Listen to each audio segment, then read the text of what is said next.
जो चैप्टर करवा रहा था उसका नाम था प्रकाश। उसी के बाद मैं पार्ट 2 लेकर के आया हूँ प्रकाश टॉपिक का ही पार्ट 2। आप लोगों ने पहला पार्ट नहीं देखा है तो ज़रूर देखिए, और जो मोस्ट इम्पॉर्टेंट फैक्ट और इम्पॉर्टेंट पॉइंट्स है उसको मैं आगे बढ़ाने जा रहा हूँ। चलिए स्टार्ट करते हैं। पॉइंट देखिएगा, बहुत ही इम्पॉर्टेंट मैं फैक्ट आप लोगों को बता रहा हूँ, ध्यान देना। मैं कह रहा हूँ कि थोड़ा देखने की कोशिश करेंगे आप लोग। ये देखो, चांदी जो होता है प्रकाश का सबसे अच्छा परावर्तक होता है, ये ध्यान रखिएगा। इसलिए दर्पणों में जो है उसका जो चारों साइड कलई किया जाता है, दर्पण में भी वो आपका चांदी की कलई की जाती है। उसे जो सिल्वर नाइट्रेट का, किसका, सिल्वर नाइट्रेट AgNO3 चिकनी पृष्ठ से हमेशा नियमित परावर्तन तथा जो खुरदरे वाला होता है, अगर उभरा वाला, तो इससे वो विसरित जो है वो परावर्तन हमेशा होता है। आगे की बात करेंगे, ठीक है, थोड़ा समझने की कोशिश करेंगे। समतल दर्पण बहुत ही इंपॉर्टेंट फैक्ट है, और यहाँ से क्लास 10th का भी क्वेश्चन पूछता है। समतल दर्पण के बारे में लिखें, और साथ ही साथ आपके किसी भी एग्जामिनेशन में यहाँ से क्वेश्चन पूछा ही जाता है। तो प्लेन मिरर के बारे में हम लोग जानकारी प्राप्त करेंगे। प्लेन मिरर में जो प्रतिबिंब बनता है वो हमेशा काल्पनिक और आभासी बनता है। काल्पनिक या आभासी बनता है। काल्पनिक को ही हम जो है वो आभासी भी कहते हैं, और इमेजिनरी कहते हैं इंग्लिश में, हिंदी इंग्लिश में। तो ये ऐसा इमेज जो है वो फॉर्म होता है किसमें, समतल दर्पण में, मतलब प्लेन मिरर में। समतल दर्पण में प्रतिबिंब का जो आकार होता है, जितना बड़ा वस्तु होता है उतना ही बड़ा वस्तु उसका जो है वो उतने ही वस्तु के आकार के बराबर ही उसमें प्रतिबिंब भी बनता है। आगे बात करते हैं। समतल दर्पण से वस्तु की जो दूरी और प्रतिबिंब की जो दूरी होती है, ध्यान देना समझना। समतल दर्पण से जो वस्तु की दूरी होती है, साथ ही साथ इसका जो इमेज बनेगा, उन दोनों का जो डिस्टेंस होता है वो दोनों के दोनों क्या होंगे, इक्वल होता है। आगे बात समझते हैं। समतल दर्पण में हमेशा प्रतिबिंब जो बनता है वो समतल दर्पण में सीधा प्रतिबिंब बनता है। ध्यान रखना इस बात को। किसी वस्तु की पूरी लंबाई देखने के लिए आपको दर्पण के लंबाई बिंदु के आपको क्या करना पड़ेगा, आधी लेनी हो। ध्यान दो, फैक्ट क्या है वो समझो। किसी वस्तु के पूरी लंबाई देखने के लिए दर्पण की लंबाई उस वस्तु के लंबाई की क्या लेना पड़ेगी, तो आपको आधी लेनी होगी। किसी वस्तु की पूरी लंबाई देखने के लिए दर्पण की जो लंबाई है वो आपको आधी लेनी पड़ेगी, ध्यान रखना। ये बहुत मोस्ट इंपॉर्टेंट फैक्ट है। अगर कोई व्यक्ति भी मीटर प्रति सेकंड से दर्पण की ओर दौड़ता है तो उसे अपना प्रतिबिंब कितना, उसे कितना प्रतीत होगा, 2v मतलब दुगुना मीटर प्रति सेकंड से वेग से वो दौड़ता हुआ प्रतीत होगा दर्पण की ओर। ध्यान रखना इस बात को। मैंने यहाँ पे दो फैक्ट कहा कि अगर अगर किसी वस्तु की जो है वो किसी वस्तु की लंबाई देखने के लिए, किसी वस्तु की पूरी लंबाई देखने के लिए आपको दर्पण की लंबाई कितनी लेनी पड़ेगी, वो जितना होगा उसकी आधी लेनी पड़ेगी वस्तु की। आपको वस्तु अगर 2 मीटर का है, ठीक है, तो उसका आपको जो है ये 1 मीटर का लेना पड़ेगा दर्पण।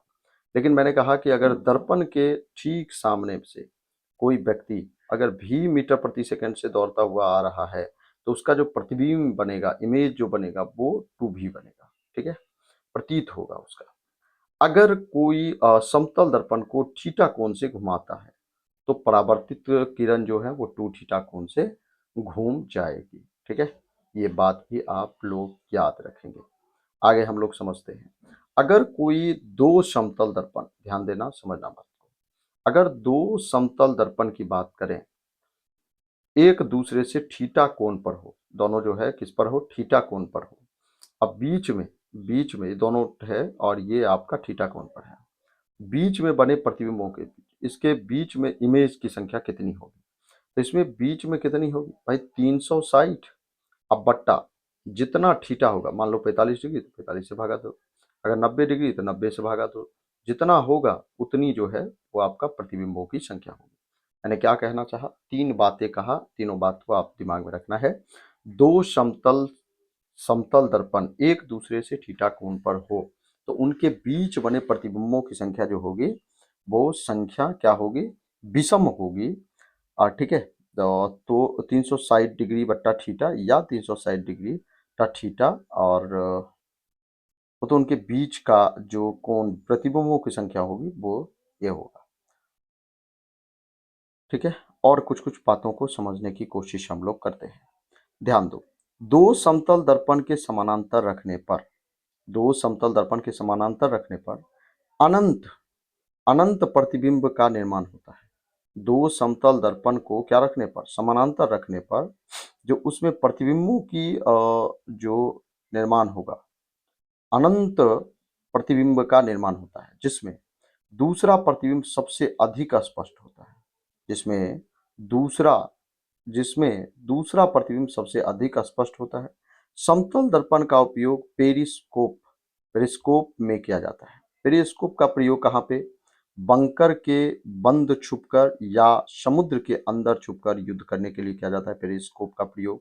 ठीक ना, और समुद्र नीला दिखाई देता है जब सूर्य से सफेद पानी, ध्यान देना, जब सूर्य से सफेद पानी पानी के अणुओं पर गिरता है तो नीली रोशनी परावर्तित होती है और बिखरती है और हमारी आंखों तक पहुंचती है, इसलिए समुद्र का रंग नीला दिखाई देती है। समुद्र नीला दिखाई देती है क्योंकि सूर्य से जब सूर्य से जो प्रकाश की किरण आती है, तो जब ये आपके पानी के कण पर पड़ती है तो इसमें परावर्तित जो होता है वो खास करके ब्लू रंग, तो इसलिए हमारी आंखों को वो जो है वो आपको ब्लू दिखाई देता है।